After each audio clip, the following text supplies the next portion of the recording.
ولا قوة إلا بالله العلي العظيم حسبنا الله ونعم الوكيل نعم المولى ونعم النصير أعوذ بالله من الشيطان الرجيم بسم الله الرحمن الرحيم الحمد لله الذي هدانا وما كنا لنهتدي لولا أن هدانا الله لقد جاءت رسل ربنا بالحق والصلاة والسلام على أشرف الأنبياء والمرسلين مولانا ومولى الثقلين جد الحسن والحسين بالقاسم محمد وآله الطيبين الطاهرين المعصومين ولعنة الله على أعدائهم أجمعين من يومنا هذا إلى يوم الدين. أما بعد فقد قال الله سبحانه تبارك وتعالى وقوله الحق بسم الله الرحمن الرحيم وما خلقت الجن والإنس إلا ليعبدون. ایک صلوات بھیجے بر محمد.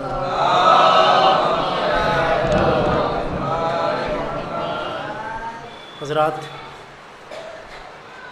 شہادت امام چہارم پر سب سے پہلے میں آپ لوگوں کو تعزیت پیش کر رہا ہوں اور آپ سبھی مومنین کی جانب سے اپنی جانب سے زمانے کے امام کی خدمت میں آقا امام چہارم کے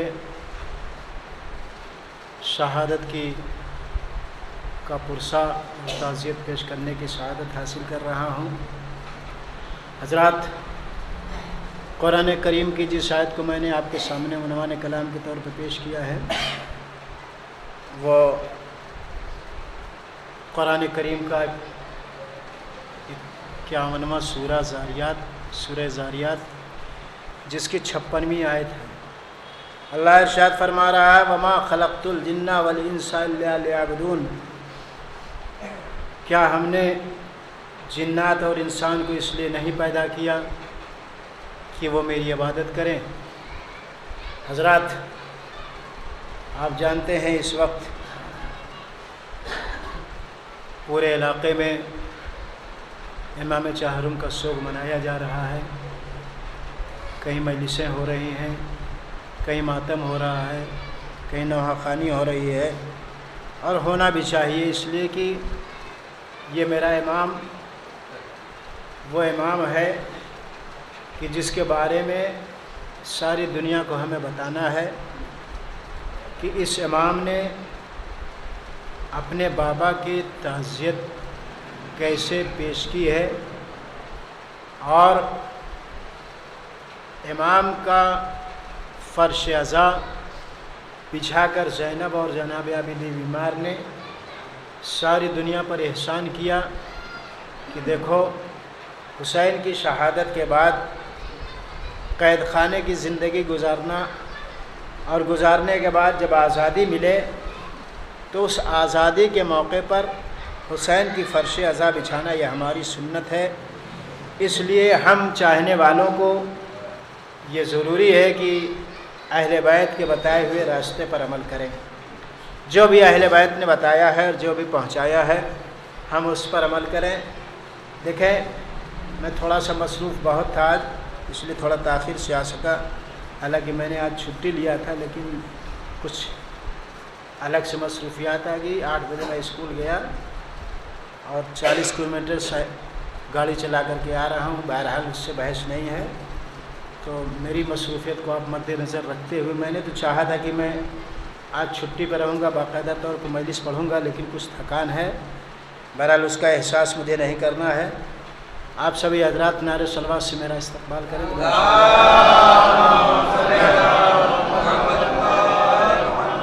اپنے بچوں کو کچھ امام چہارم کے بارے میں ایسی باتیں بتاؤں کہ جو ان کے لیے کارآمد ہو. آپ یہ نہ سوچیں کہ ہم مختصر ہیں، مختصر رہ کر کے بھی ہم سب پر بھاری ہیں. اور دنیا میں یاد رہے، اللہ نے 2 ہی چیزوں کو معجزہ بنایا ہے، ایک قرآن، دوسرے اہل بیت. قرآن اور اہل بیت کا رشتہ ایسا ہے کہ نہ قرآن کا کوئی جواب آج تک لا سکا اور نہ اللہ کے ان برگزیدہ بندے جنہیں چہردہ معصومین کہا جاتا ہے ان کا کوئی جواب لا سکا. قرآن بھی لا ریب ہے، اہل بیت بھی لا ریب ہے، نہ اس میں کوئی شک ہے نہ اس میں کوئی شک ہے۔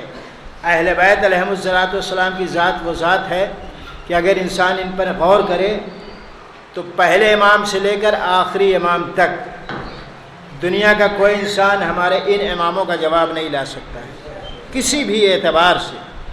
اور یاد رہے امام کا جواب دنیا لائے گی کیسے؟ اس لیے کہ ہمارے امام کو ہم نے منتخب نہیں کیا ہے۔ اگر ہم نے منتخب کیا ہوتا تو ایسے اماموں کو دنیا لا کے کھڑا کر دیتی جو لوگ امام بنا کر کے کھڑا کر دیتے ہیں محرابوں میں۔ ایسے امام ہمارے نہیں، امام بالکل مخصوص باللہ، اللہ کی طرف سے عصمت والے ہیں، ان کے اندر کوئی عیب نہیں ہے، نہ اہل بیت میں کوئی عیب ہے اور نہ قرآن میں کوئی عیب ہے۔ ایک صلوات بھیجے بر محمد اور آل محمد۔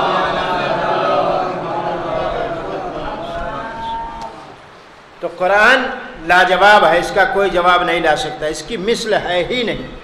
اور اسی لیے قرآن نے کہا تھا کہ تم میں سے کوئی انسان، جب شب معلقہ خانہ کعبہ پہ لٹکایا گیا اور لٹکانے کے بعد صرف ایک چھوٹا سا سورہ لے جا کر کے جب لٹکایا گیا تو اس کا جواب کوئی نہیں لا سکا۔ جب قرآن کے ایک چھوٹے سے سورے کا جواب دنیا نہیں لا سکی تو آج پورے قرآن کا جواب دنیا کہاں سے لا پائے گی؟ اس لیے کہ اللہ کا کلام کلام خدا ہوتا ہے، انسان کا کلام مخلوق خدا ہے۔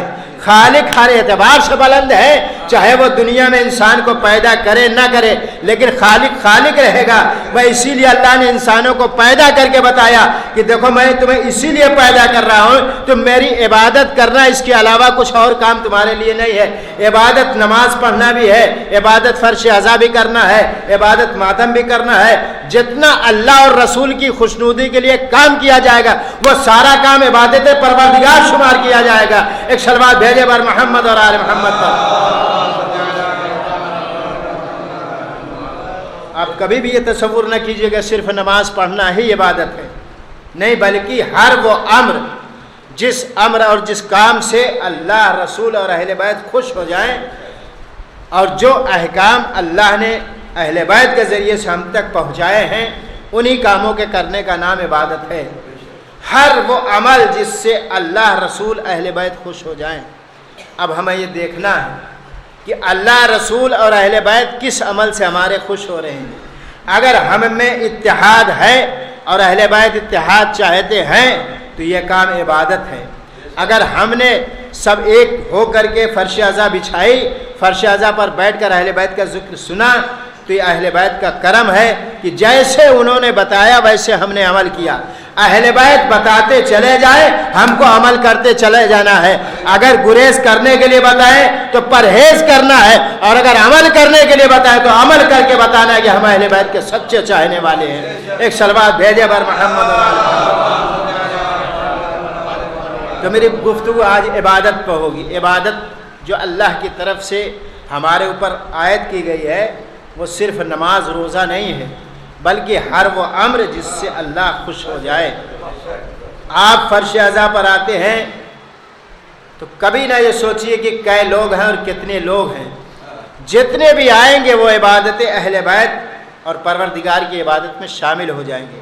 یہ نصیب ان کا ہے کہ جو اہل بیت کے ذکر کو سننے کے بعد اپنے گھروں میں نہیں بیٹھے رہتے، بلکہ فرش اعضاء پر بیٹھ کر بزم اہل بیت بیٹھ کر کے اپنی صحبت پر فخر کرتے ہیں کہ ہماری صحبت میں اہل بیت علیہ السلام ہیں۔ ایک صلوات بھیجے بر محمد اور آل محمد پر۔ اب ظاہر سی بات ہے جہاں اہل بیت علیہ السلام تشریف فرما ہو، معصوم ہستیاں بیٹھی ہوئی ہوں، وہاں پر سوائے عبادت پروردگار کے اور کیا ہو سکتا ہے؟ یہ ذکر اللہ اور رسول کی مرضی کے خلاف نہیں ہوتا، ہر ذکر اللہ اور رسول اور اہل بیت کی مرضی کے موافق ہوتا ہے۔ اور اگر موافق نہ ہو تو اتنے سارے لوگ اہل بیت کے فضائل کو سننے کے لیے اکٹھا نہ ہوں۔ کیوں؟ اس لیے کہ حق بات سننے کے لیے ہر انسان آمادہ رہتا ہے، اور وہ بھی اہل بیت کا تذکرہ۔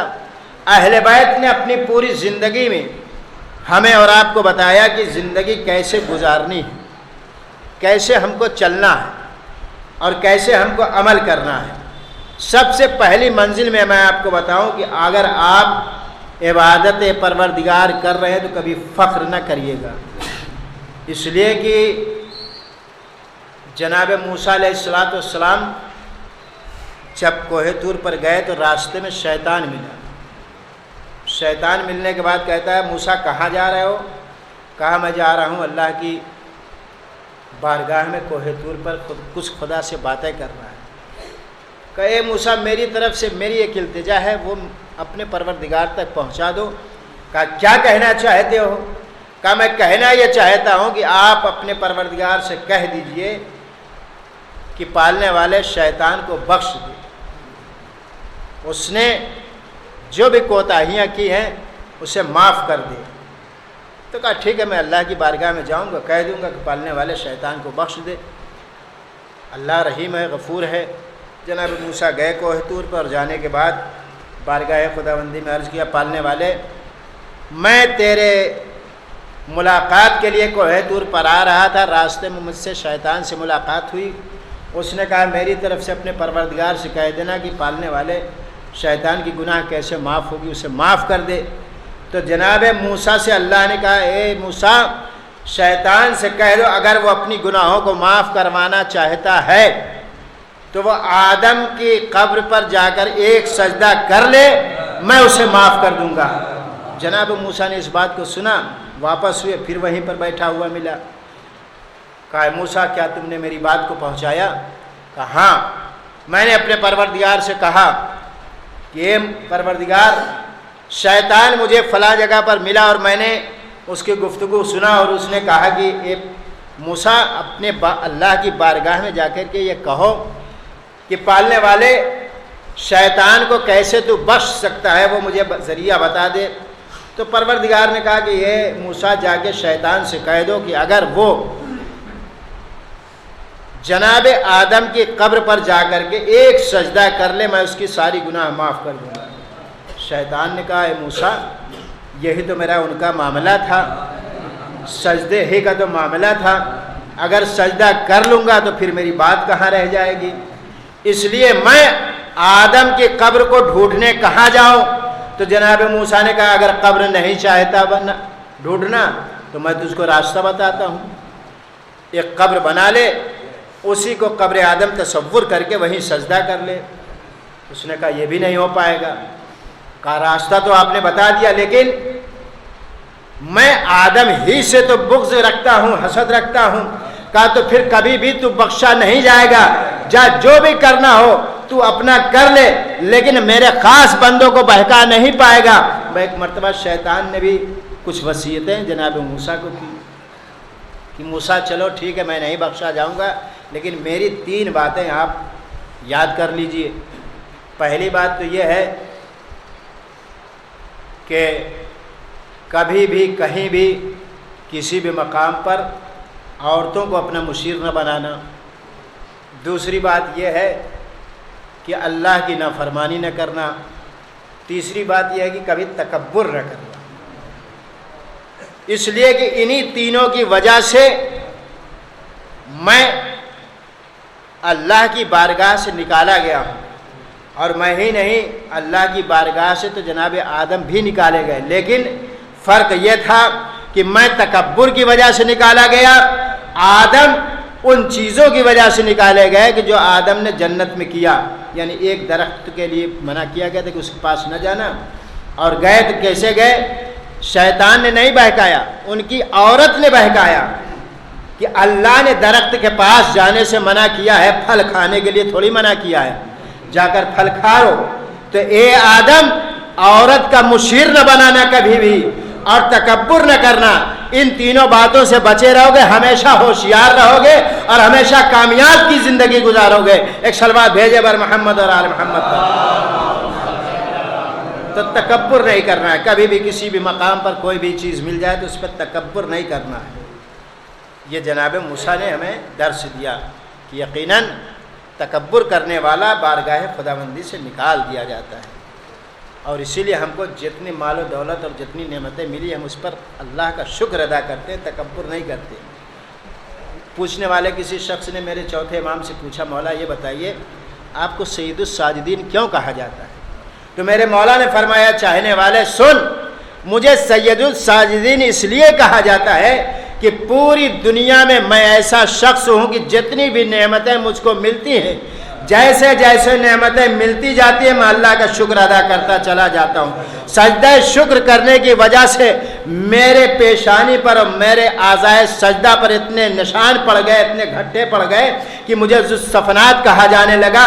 سجدے کی وجہ سے مجھے سید الساجدین کہا گیا۔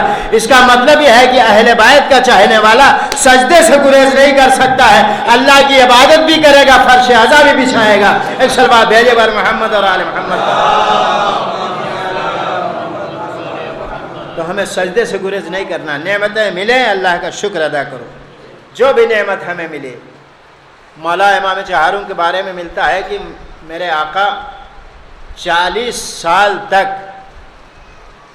اپنے بابا پہ صرف روئے نہیں، ایسا ایسا عمل میرے مولا نے کیا ہے کہ دنیا سوچ نہیں سکتی۔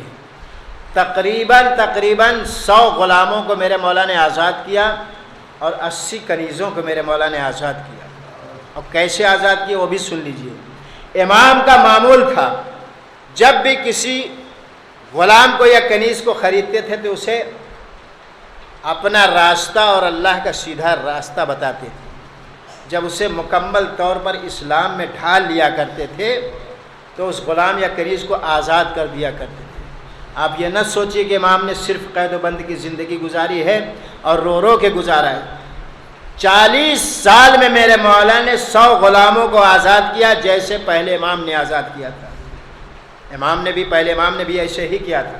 تو اسلام کی تبلیغ کرنے کے لیے یہ بھی ذریعہ ہوتا ہے کہ انسان اپنے گھروں میں رہنے والوں کی اصلاح کرے۔ سب سے پہلے گھر دیکھا جاتا ہے، تب محلہ دیکھا جاتا ہے، تب شہر دیکھا جاتا ہے، تب ضلع دیکھا جاتا ہے۔ پہلے ہم اپنا گھر سدھار لیں، بعد میں کسی اور کے چکر میں بڑھیں۔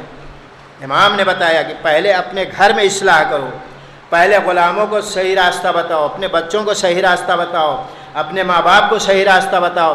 جب ماں باپ سدھر جائیں گے، بیٹے اور اہل و عیال سدھر جائیں گے، ماحول خود ہی سدھر جائے گا۔ اگر ہمارے بچے بے رضا ہو کر کے بازاروں میں پھریں گے تو پھر دنیا یہی سمجھے گی ان کا ماحول ہی یہی ہے۔ اس لیے پہلے گھر کو سدھاریے، پھر ماحول کو سدھارنے کی کوشش کریے۔ ایک صلوات بھیجے بر محمد اور آل محمد۔ میرے چوتھے امام کے بہت سارے واقعات اس قسم کے ہیں۔ جیسے امام کو امام زین العابدین کیوں کہا جاتا ہے؟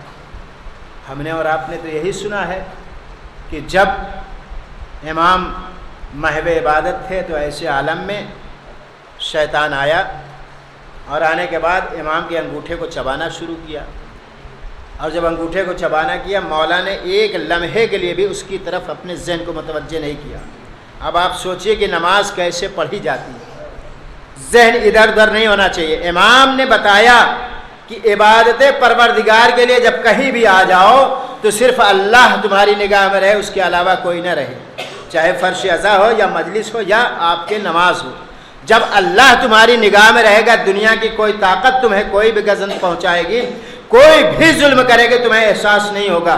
امام نے یہی بتایا کہ جب میں عبادت پروردگار میں جاتا ہوں تو اتنا خشوع و خضوع رہتا ہے کہ سوائے پروردگار کے میری نگاہ میں کوئی نہیں رہتا۔ شیطان اپنا کام کر رہا ہے، انگوٹھا چبا رہا ہے، چباتے چباتے ہار گیا، تھک گیا۔ امام نے جیسے ہی نماز کو تمام کیا فوراً ایک ایسا تماچا لگایا اسے کہ وہ جا کر کے دور کھڑا ہو گیا۔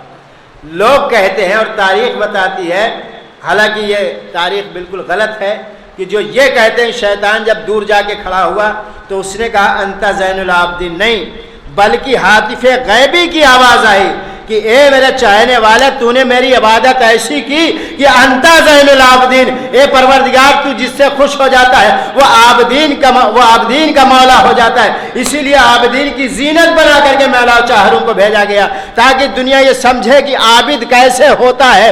عابد کی زینت چوتھے امام ہیں، چوتھے امام کی سیرت کو اپناتے جاؤ، عابدین میں شمار ہوتے جاؤ۔ ایک صلوات بھیجے بر محمد اور آل محمد۔ عابد ہونا کوئی معمولی بات نہیں ہے۔ عابد کا مطلب یہ ہے کہ خشوع و خضوع کے ساتھ ہر پروردگار کا وہ عمل جو اللہ اور رسول کے لیے ہوتا ہے وہ اللہ اور رسول کے لیے ہو، کسی دوسرے کے دکھاوے کے لیے نہ ہو۔ ہم مجلس میں آئیں تو صرف اللہ رسول کے لیے آئیں، کسی کے دکھاوے کے نہیں کہ بانی مجلس دیکھ لے کہ فلاں فلاں شخص ہماری مجلس میں تھا، نہیں، بلکہ ہمیں دکھانا یہ ہے کہ اہل بیت علیہم الصلوۃ اور خدا جس عمل کے لیے ہم کو آمادہ کیا، ہم اس عمل کے لیے آئے ہیں۔ نہ تو کسی کے دکھاوے کے لیے کیا جاتا ہے کام، اور نہ کسی کے ستائش کے لیے کیا جاتا ہے۔ جو عمل اللہ کے لیے کیا جاتا ہے اس کا اجر اللہ دے گا، اور جو بندوں کے لیے کیا جاتا ہے وہ بندوں کو دینا پڑے گا۔ اس لیے بندوں کے پاس ہے کیا کہ ہمیں دیں گے؟ اس پروردگار کی بارگاہ میں آؤ تو صرف اس کے ہی عبادت کرو جو تمہیں سارے کائنات کو دینے والا ہے۔ ایک صلوات بھیجے بر محمد اور آل محمد۔ تو یہ ہمارے مولا چوتھے امام کی تاریخ شہادت پر کم سے کم بچوں کو یہ یاد ہونا چاہیے کہ ہمارے امام کی خصلتیں کیا تھیں۔ ہمارے امام کو زین العابدین کیوں کہا جاتا ہے؟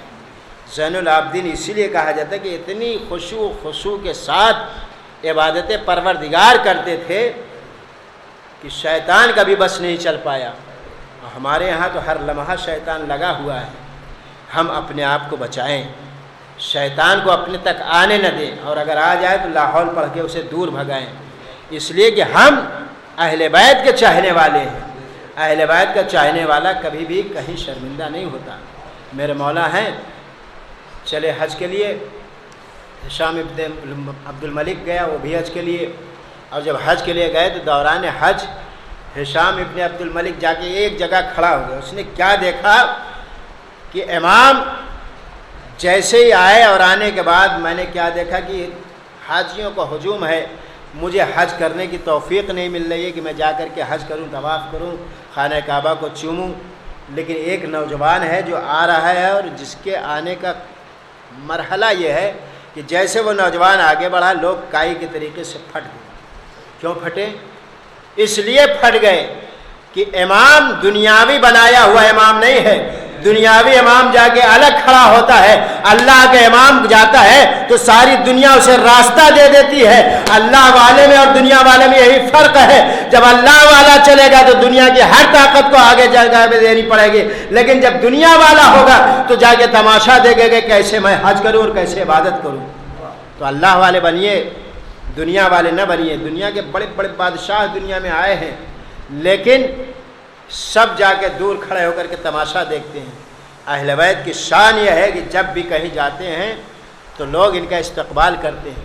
یہ استقبال خود ان کا استقبال انسان نہیں کرتا، بلکہ یہ استقبال کے لطف و کرم کے ذریعے سے سچے اور پاک ہونے کی طینت اور پاک صاف ہونے کی علامت ہے۔ جو بھی اہل بیت کو مانے گا وہ ہر اعتبار سے اہل بیت کو اپنے دل میں بسائے گا۔ اللہ کرے ہر بندے مومن اہل بیت سے بالکل وابستہ رہے اور ایک ایک لمحہ محبت اہل بیت پر گزارے۔ جتنا ہم اہل بیت کی محبت پر اپنی زندگی گزاریں گے اتنا کامیاب زندگی ہماری ہوگی۔ تو میرے چوتھے امام جب پہنچے تو کیا دیکھا کہ جنب غفیر ہے، لوگ حج کر رہے ہیں، اور جیسے مولا آگے بڑھے امام کو راستہ دے دیا گیا۔ امام نے طواف کیا، خانہ کعبہ کا طواف کرنے کے بعد ایک مقام پر کھڑے ہوئے کہ پیچھے سے ہشام ابن عبد الملک آیا، آن کر کے کہنے لگا، اے میرے مولا آپ مجھے یہ بتائیے، میں نے آپ کے بابا کا قتل بھی نہیں کیا، میں آپ کا بابا کا قاتل بھی نہیں ہوں، اگر کوئی حاجت آپ کے دل میں ہو تو مجھ سے طلب کریے، میں بادشاہ وقت ہوں۔ میرے مولا نے کہا، یہ بادشاہ وقت تو دنیا کا بادشاہ ہو سکتا ہے، اللہ کی طرف سے بھیجا ہوا بادشاہ نہیں ہو سکتا ہے۔ سن، اگر تم میری مدد کرنا چاہتے ہو دیکھو میری طاقت کیا ہے۔ ایک مرتبہ اپنی آبا کو بچھا دیا، صحن خانہ کعبہ میں بچھایا، بچھانے کے بعد بارگاہ خداوندی میں ہاتھوں کو بلند کیا، خانہ کعبہ کی طرف رخ کیا، میرے پروردگار یہ بادشاہ وقت میرا امتحان لے رہا ہے اور کہہ رہا ہے کہ میں تجھے جتنی دولت کہو میں تمہیں دینے کے لیے تیار ہوں۔ اے پروردگار مجھے دولت کی ضرورت نہیں ہے، بس تو یہ دکھا دے کہ میری طاقت کیا ہے۔ اللہ نے جیسے امام نے کہا، پورا ظرف بھرا ہوا امام کی اس جوڑی پر آ گیا کہ جو امام نے بچھایا ہوا تھا، سارا ظرف سونے چاندی زواہرات زر و جواہرات سے بالکل بھر گیا۔ جب بھر گیا تو اب امام کو چاہیے یہ تھا کہ اسے اٹھاتے لے کے گھر آتے، لیکن امام نے یہ عمل نہیں کیا۔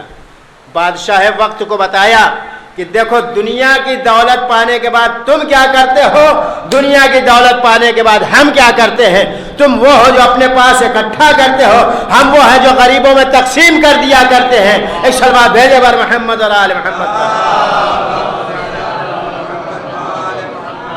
جتنے غریب مسکین یتیم تھے سب کو میرے مولا نے اپنی ساری دولت کو بانٹ دیا، ایک تنکا بھی میرے مولا نہیں لے گئے۔ کیوں؟ اس لیے کہ مجھے دنیا کی دولت کی ضرورت نہیں، ہم تو وہ ہیں کہ اگر دیواروں سے کہہ دیں تو وہ بھی سونے کی ہو جائیں، ہماری طاقت کا اندازہ دنیا نہیں لگا پائے گی۔ ہم اہل بیت کا وقار یہ ہے کہ ہمیں تو اللہ نے اپنی معرفت کے لیے بنایا ہے، ہم کو دیکھتے جاؤ، خدا کی معرفت حاصل کرتے جاؤ، جیسے جیسے ہم کریں ویسے ویسے کرتے چلے جاؤ گے تو اللہ بھی خوش ہوگا، اہل بیت بھی خوش ہوں گے۔ باعزان محترم، میرے چوتھے امام نے یہ عمل کر کے بتایا کہ دیکھو اللہ کی بارگاہ میں مال و دولت کچھ نہیں ہوتی، مال و دولت جو اللہ کی راہ میں لٹا دیا جائے، خرچ کر دیا جائے، وہی کامیاب دولت ہے، وہی اللہ کی بارگاہ میں قبول ہے۔ ایک مجلس کے لیے انسان سالہ سال کوششیں کرتا ہے کہ ہم کیسے کیسے مجلس کریں۔ آج اس غربت کے زمانے میں بہت سارے لوگ ایسے ہیں کہ جو محرم سے لے کے سفر اور ربیع الاول تک ایک مجلس کرتے ہیں، اور اس مجلس کے لیے اتنا انتظام کرتے ہیں سال بھر کہ پورے سال اس کا انتظام کرتے ہیں، اور کرنے کے بعد جب محرم آتا ہے تو جس تاریخ میں جس کی مجلس ہوتی ہے وہ محرم کی مجلس کرتا ہے۔ آپ مجھے انصاف سے بتاؤ، اگر مولا سے محبت نہ ہوتی تو یہ سال بھر مال و دولت اکٹھا کیوں کیا جاتا ہے؟ بھائی دنیا خرچ کر رہی، ہم بھی خرچ کر دیتے، لیکن ہم نے بتایا کہ ہم ایک دن مولا کے لیے نہیں دیتے ہیں، پورا سال کا سال مولا کے لیے دیتے ہیں، اس لیے کہ جب اپنی رقم سے 1 روپیہ نکالتے ہیں تو یہ مولا کے لیے اور اللہ کے لیے ہوتا ہے، اپنے لیے نہیں ہوتا ہے۔ ایک صلوات بھیجے بر محمد اور آل محمد۔ تو سال بھر ہم مولا کی فکر کرتے ہیں، اس کا مطلب کہ ایک لمحے کے لیے بھی ہمارے ذہن سے مولا کا تصور ہٹتا نہیں ہے، ہم سال بھر اپنے ذہن میں مولا کو بسائے رہتے ہیں، اور وہی انسان کامیاب انسان بھی ہے کہ جو ہمیشہ اللہ اور رسول اہل بیت کو اپنے اسوہ حسنہ کے لیے اپنا عمل کرے۔ آپ یقین مانیے کہ دنیا میں بہت سارے لوگ ہیں لیکن پیسہ کمانے کے بعد لٹا دیتے ہیں، لیکن اہل بیت کے چاہنے والے ہر جگہ نہیں لٹاتے۔ جہاں اہل بیت نے بتایا ہے، جہاں رسول اللہ نے بتایا ہے، وہاں پیسہ خرچ کیا جاتا ہے، اس لیے کہ مرضی پروردگار یہی ہے کہ جب میری راہ میں تم قربان کرو گے تو اس کا اجر میں دوں گا۔ آج دنیا کی طاقت اہل بیت کے چاہنے والوں سے کیوں ڈر رہی ہے؟ اسی لیے ڈر رہی ہے کہ یہ سال بھر اللہ کو اپنے نظر میں رکھتے ہیں، جب اللہ کو نظر میں رکھتے ہیں تو دنیا کی کوئی طاقت سال بھر ہی نہیں مٹا سکتی ہے، اس لیے کہ ان کے دلوں میں اللہ اور اہل بیت بسے ہوئے ہیں، دنیا کی کوئی طاقت ہمیں نہیں مٹا سکتی ہے۔ ایک صلوات اور بھیجے بر محمد اور آل محمد۔ آپ دیکھیں میرے چوتھے امام کے ایسے ایسے واقعات ہیں کہ رہائی کے بعد جب مولا مدینے پہنچے تو پہنچنے کے بعد ایک چھوٹا سا نزاع پیدا ہو گیا، وہ نزاع تھا امامت کا۔ کچھ لوگوں نے کہا نہیں ہمارے چوتھے امام ہیں، کچھ لوگوں نے کہا نہیں ان کے چچا محمد حنفیہ امام ہیں۔ تو جن لوگوں نے محمد حنفیہ کو امام مانا وہ محمد حنفیہ کے پاس آئے، آنے کے بعد کہا ہم آپ کو امام مانتے ہیں، آپ امام برحق ہیں، اس لیے کہ آپ امام حسین کے بعد سب سے بزرگ گھر میں ہیں۔ ایک مرتبہ جناب محمد حنفیہ نے کہا ٹھیک ہے، اگر تم مجھے امام مانتے ہو تو میرے لال چوتھے امام کی خدمت میں چلو، میرا لال جیسا کہے ویسا کیا جائے گا۔ میرے چوتھے امام نے کہا میرے چچا اگر آپ امامت کے دعوے دار ہیں اور یہ لوگ آپ کو امام مانتے ہیں تو چلیے خانہ کعبہ کے پاس چلتے ہیں، اور چل کر کے حجر اسود سے اس کی گواہی مانگی جائے گی، جس کے لیے حجر اسود گواہی دے دے گا وہی سچا اور برحق امام ہوگا۔ سب کے سب لوگ چلے، جو امام چہارم کو امام مانتے تھے وہ بھی چلے، جو محمد حنفیہ کو امام مانتے تھے وہ بھی چلے۔ چلنے کے بعد خانہ کعبہ پہنچے، محمد حنفیہ اور چوتھے امام پہنچے، پہنچنے کے بعد کہا کہ اب حجر اسود قریب آ گیا ہے، ہم میں سے ایک شخص حجر اسود سے کہے کہ حجر اسود تو گواہی دے کہ ہم میں سے کون امام ہے۔ تو مولا نے کہا ٹھیک ہے میرے چچا پہلے آپ پوچھیے حجر اسود سے۔ جناب محمد حنفیہ نے کہا اے حجر اسود یہ بتا کیا میں سچا امام ہوں؟ کوئی جواب نہیں آیا۔ دوسری بار کہا کوئی جواب نہیں آیا، تیسری بار کہا کوئی جواب نہیں آیا۔ جب 3 بار کہہ لیا کہا میرے لال تم بھی کہو۔ محمد حنفیہ کو امامت کی لالچ نہیں تھی بلکہ دنیا کو بتانا تھا کہ سچا امام کون ہوتا ہے۔ میرا بھتیجا ضرور ہے، اگر میں امامت کا دعوے دار ہوتا تو میں یہاں تک نہ آتا۔ جیسے دنیا والوں نے خلافت لے کر کے بیٹھ لیے ویسے میں بھی خلافت پانے کے بعد اور امامت پانے کے بعد مدینے میں بیٹھ جاتا۔ اپنے لال کے مرتبے کو بتانے کے لیے یہاں تک آیا ہوں کہ میرا لال زین العابدین کس مرکز کا ہے اور کس بلندی کا مالک ہے۔ چوتھے امام نے کہا، فوراً حجر اسود نے کہا انت زین العابدین، آپ زین العابدین بھی ہیں اور آپ ہی سچے امام بھی ہیں۔ ایک سلوات بھیجے بر محمد اور آل محمد۔ تو جس کی امامت کی گواہی حجر اسود دے دے پھر وہی سچا امام ہوگا۔ سب نے اس وقت بیک وقت سب نے میرے چوتھے امام کو امام مانا، اور یقیناً میرے چوتھے امام نے 40 سال تک صرف گریے میں زندگی نہیں گزاری۔ میں نے ابھی کہا کہ بہت سارے ایسے واقع ہررا ہے اور ایسے بہت سارے چھوٹے موٹے واقعات ایسے امام کے سامنے آئے ہیں کہ بڑی مشکلوں میں میرے مولا نے گزاری، لیکن ایسے مشکل وقت میں 40 سال تک صحیفہ سجادیہ کا اکٹھا کرنا اور ہم تک پہنچا دینا یہ سب سے بڑی کامیابی کی دلیل ہے۔ لوگ یہ نہ سوچیں کہ ہم صرف امام کو رونے اور رلانے کے لیے جانتے، نہیں بلکہ ہم یہ دیکھیں کہ امام نے ہمارے لیے کتنی قربانیاں دی ہیں۔ صحیفہ سجادیہ جو ہمارے لیے دعاؤں کا مرکز ہے، مجموعہ ہے، اگر ہم اس پر عمل کریں تو ہماری زندگی میں سدھار پیدا ہو سکتا ہے۔ ہر انسان کو چاہیے کہ صحیفہ سجادیہ کے ہر دعا کو اپنا ورد بنائے اور بنانے کے بعد اپنی زندگی کو سنوارنے کے لیے اپنے قدم کو آگے بڑھائے۔ بہت ساری باتیں ایسی ہیں امام نے اپنی زندگی میں کی ہیں، اور یاد رہے میرا چوتھا امام وہ امام ہے کہ جس نے 40 سال جہاں گریہ کیا ہے وہاں اپنے بابا کو یاد بھی کیا ہے۔ آپ کو میں بتا دوں کہ جب میرے چوتھے امام کربلا سے چلنے لگے اور بابا کی مقتل میں پڑی ہوئی لاش کو دیکھا تو زاروں قطار رونے لگے۔ آپ مجھے انصاف سے بتاؤ 22 سال کا نوجوان کیا یہ برداشت کر سکتا ہے کسی کے باپ کا لاشا زمین کربلا پر پڑا ہو یا کہیں بھی پڑا ہو اور وہ برداشت کر لے جائے؟ میرے چوتھے امام کا دل تھا کہ جس نے کربلا کے مقتل میں اتنے بڑے مراحل کو طے کرنے کے بعد ساری دنیا کو بتایا کہ دیکھو بیٹا ہو تو ایسا ہو کہ باپ کا پڑا ہوا لاشا دیکھ کر کے مجھے کوئی حرم نہیں ہے، کوئی مجھے رنج نہیں ہے۔ ہاں البتہ رنج ہے تو یہ ہے کہ باپ کا لاشا زمین کربلا پہ بے گور و کفن پڑا ہوا ہے، کوئی اس پر ترس کھانے والا نہیں ہے۔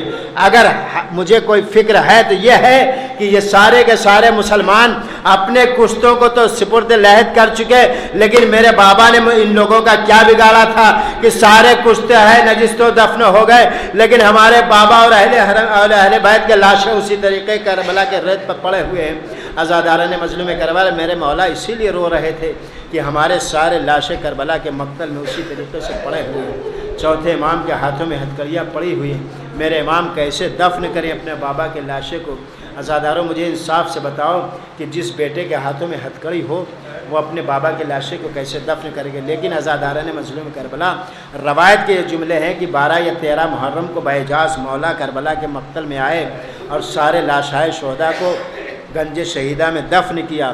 دفن کرنے کے بعد آقا حسین کے لیے ایک لحد بنائی، اور لحد بنانے کے بعد جیسے مولا حسین کے لاشے کو اپنے ہاتھوں پہ اٹھانا چاہا، لاشا پارا پارا ہو چکا تھا۔ میرے مظلوم امام کا لاشا آقا علی بن حسین کے ہاتھوں پہ نہ اٹھ سکا۔ بنی اسد کے لوگوں نے کہا مولا ارے آپ کے بابا کا لاشا پامال سمے اسپا ہے، ایک چٹائی لائے گئے، مولا کے لاشے کو چٹائی میں رکھا گیا، مولا کے سپرد لحد کیا گیا۔ اے عزاداروں مجھے انصاف سے بتاؤ کہ میرے چوتھے امام نے کیسے برداشت کیا ہوگا؟ بابا کو سپرد لحد کر دیا، مٹی ڈال دیا، اب قبر پر لکھا حاضہ حسین، حاضہ قبر الحسین، حاضہ قبر الحسین اتشان۔ میرا بابا حسین وہ تھا جسے پیاسا ذبح کیا گیا تھا۔ عزاداران مظلوم کربلا، آج بھی مظلوم کربلا کے لاشے پر اور قبر پر جب آپ جاؤ گے اور مزار حسین پر جاؤ گے تو یہی جملہ لکھا ملے گا، یہ حسین مظلوم کربلا کی لاش نہیں ہے، یہ لحد آقا حسین کی لحد نہیں ہے، بلکہ یہ پیاسے حسین کی لحد ہے۔ اے میرے چوتھے امام، کیا آپ کا بابا مظلوم نہیں تھا؟ کیا آپ کے بابا کے اوپر ظلم نہیں ڈھائے گئے تھے؟ میرا چوتھا امام کہے گا ظلم تو ڈھائے گئے تھے، لیکن ہائے میرا چوتھا امام کہتا میرے بابا کو پیاسا مارا گیا، اس لیے کہ سب سے زیادہ پیاسا میرا بابا تھا۔ چوتھے امام کہتے ہیں صبح سے لے کے عصر عاشور تک میرا بابا لاشوں پہ لاشیں لاتا رہا اور اپنی قربانی دے چکا، اتنا پیاسا میرا مولا تھا کہ جب آخر وقت میں وقت ذبح ارے شمر لائن سے کہا اے شمر ذبیحہ کو بھی جب ذبح کیا جاتا ہے تو پہلے اسے پانی پلا لیا جاتا ہے، اے شمر مجھے چند قطرہ دے آپ دے دے۔ عزاداران مظلوم کربلا شمر کو رحم نہیں آیا، مظلوم امام کو ویسے ہی ذبح کر ڈالا گیا۔ اے عزاداروں دوسری روایت یہ ہے کہ امام اتشان کی جو لفظ میرے مولا نے استعمال کیا وہ اس لیے استعمال کیا تھا کہ جتنے پیاسے آقا حسین کربلا میں تھے کوئی اتنا پیاسا نہیں تھا، اس لیے کہ جب آقا حسین کو شہید کر دیا گیا اور بعد شہادت مظلوم کربلا کا اسپِ باوفا اپنی پیشانی کو خون حسین میں رنگین کیا، اب وہ گھوڑا آقا حسین کے ارے لحد سے چلنے کے بعد زینب کے خیمے میں نہیں پہنچا، ام کلثوم کے خیمے میں نہیں پہنچا، رباب کے خیمے میں نہیں پہنچا، ارے اس خیمے میں پہنچا جہاں 4 برس کی بچی آرام کر رہی تھی، ارے جیسے گھوڑے کے ہنہناتے ہوئے سنا، ارے سکینہ باہر نکلی، آواز دیا بابا کے گھوڑے، میرے بابا کو پیاسا ذبح کیا گیا تھا یا پانی دیا گیا تھا؟ گھوڑے نے رو کر کہا اے سکینہ تیرا بابا پیاسا ذبح کر ڈالا گیا۔ اجرکم اللہ عزاداران مظلوم کربلا، میرے آقا حسین کو پیاسا ذبح کیا گیا۔ میرا چوتھا امام سارے مراحل کو دیکھتا ہوا ارے قید خانے شام تک بھی پہنچ گیا۔ یہ عزاداروں روایت یہ بتاتی ہے جب قافلہ شام کو پہنچا ہے تو ایک شام میں رہنے والا ایک شخص تھا جس نے یہ دیکھا کہ تمام اہل حرم کو قید کر کے لایا جا رہا ہے۔ اجرکم اللہ عزاداران مظلوم کربلا، جب وہ اپنے مقام سے باہر نکلا تو اس نے کیا دیکھا کہ چند سرہائے شہداء ہیں جو نوکے نیزے پر بلند ہے، چند بیبیاں جن کو ہاتھوں کو رسیوں سے باندھا گیا ہے اور ان کے آگے ایک ایسا نوجوان ہے جس کے ہاتھوں میں ہتھکڑیاں پڑی ہے۔ بس یہ شخص آگے بڑھا، اے چاہنے والے یہ بتا کہ تو کون ہے، یہ بیبیاں کون ہے جسے ارے اتنے بے رحمی کے ساتھ بازوؤں کو باندھ دیا گیا ہے؟ میرے چوتھے امام نے کہا اے میرے چاہنے والے تو کیا چاہتا ہے؟ کہا مولا میں نہیں پہچانتا کہ آپ کون ہیں، مجھے یہ بتا دیجئے کہ ان بیبیوں کو قید کیوں کیا گیا ہے، یہ بیبیاں کون ہیں؟ کہا پہلے تو بتا کہ تو کون ہے۔ کہا میں شام کا رہنے والا ہوں، اس وقت خریداری کے لیے آیا ہوں۔ اے آقا مجھے بتائیے کہ آپ لوگ کون ہیں؟ کہا ہم تیرے تیسرے امام کے بیٹے علی ابن الحسین ہیں۔ سر و سینہ کو پیٹا، 2000 درہم مولا کی خدمت میں ڈال دیا، مولا یہ درہم آپ لیجئے جیسے چاہے صرف کر لے۔ مولا نے کہا اس درہم کی ضرورت مجھے نہیں ہے، جا ان کی چادریں لا دے میری بیبیوں میں تقسیم کر دے۔ 1000 درہم کی لا کے چادریں بیبیوں میں تقسیم کر دیا، بیبیوں کے سر پہ جیسے چادر پہنچی میرے چوتھے امام نے کیا دیکھا، نوکے نیزے سے ان بیبیوں کی چادریں چھینی جانے لگی۔ چوتھا امام تڑپ گیا، اے میری ماں اور بہنوں